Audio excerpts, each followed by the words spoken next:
বিভিন্ন জিনিসের টিকিট বিক্রি করে বেড়াচ্ছে। অর্থাৎ দোজক বেহেশত দুনিয়া সবকিছুর মালিক আল্লাহ।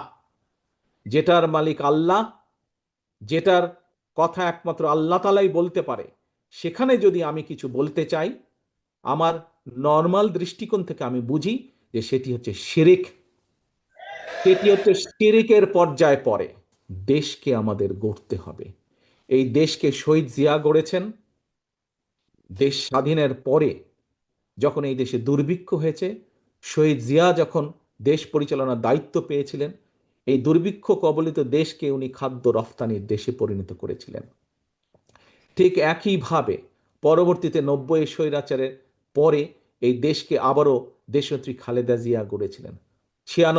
2001-এর পরে আবারও ধ্বংসপ্রাপ্ত দেশকে, একটু আগেই বললাম তোমাদের সামনে একদম তথ্য প্রমাণ আছে, দুর্নীতি নিমজ্জিত একটি দেশকে কিভাবে খালেদা জিয়া আবার উপরে উঠে নিয়ে এসেছিলেন। পরিবর্তন ঘটা মানে দেশের ভাগ্যের পরিবর্তন ঘটবে। প্রিয় ভাই বোনেরা, আমি বাংলাদেশকে, বিএনপি বাংলাদেশকে সিঙ্গাপুরও বানাতে চায় না, মালয়েশিয়াও বানাতে চায় না, কানাডাও বানাতে চায় না, যুক্তরাষ্ট্র বানাতে চায় না।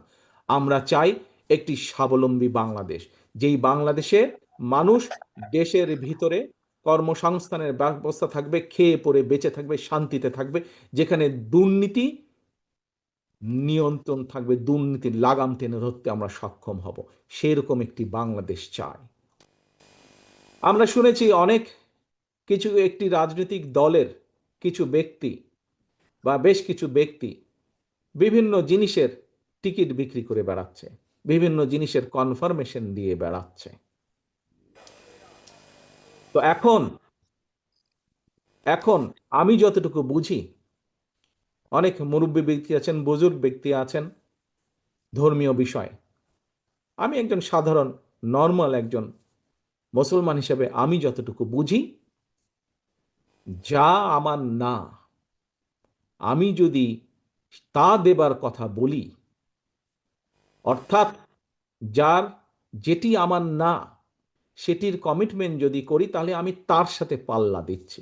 অর্থাৎ দোজক বেহেশত দুনিয়া সবকিছুর মালিক আল্লাহ। যেটার মালিক আল্লাহ, যেটার কথা একমাত্র আল্লাহ তালাই বলতে পারে, সেখানে যদি আমি কিছু বলতে চাই, আমার নর্মাল দৃষ্টিকোণ থেকে আমি বুঝি যে সেটি হচ্ছে শিরিক। সেটি হচ্ছে শিরিকের পর্যায়ে পড়ে। কাজে তোমাদেরকে ঘরে ঘরে যেতে হবে এবং বলতে হবে যারা এইসব কথা বলে তারা শিরিক করছে। আপনি যদি তাদের কথা শোনেন, আপনিও শিরিকের পর্যায়ে পড়ে যাবেন। যার অধিকার একমাত্র আল্লাহ তাআলার, সেটি একমাত্র আল্লাহর অধিকার।